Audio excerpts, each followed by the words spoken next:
One of the gigantic common crisis we're facing right now, Professor Liu, is the climate change issue, the climate issues. And that's actually an opportunity at the same time that can bring all countries sitting down at the same table to talk about it, right? Peacefully, maybe not very peacefully, because there are gigantic differences on this matter as well. So are you optimistic to see that problem being solved?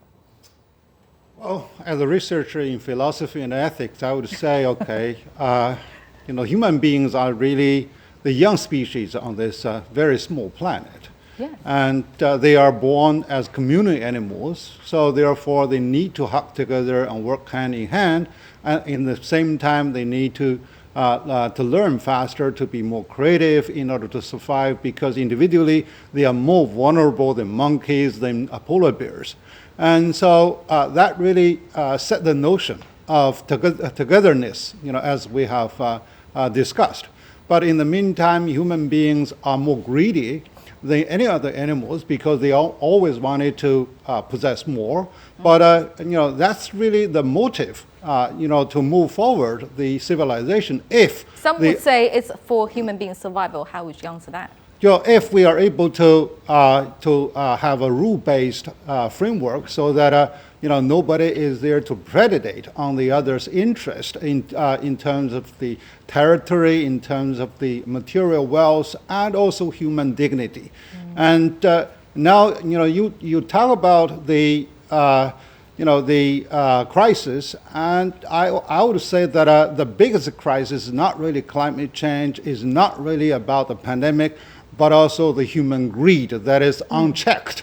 And that is the permanent, hideous disease that the human beings really need to carry.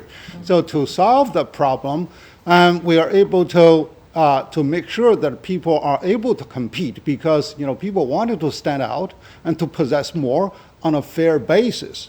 But on the other hand, we also need to cultivate the people's conscience through self-discipline. And for that, the Xi Jinping's concept of a shared future is there, derived from the long historical philosophy and also ethical values that are there working for China, and hopefully it's going to be working for the entire mankind, because this concept begins with individual conscience cultivation, and also with family discipline, and then with state governance, and with world pacification.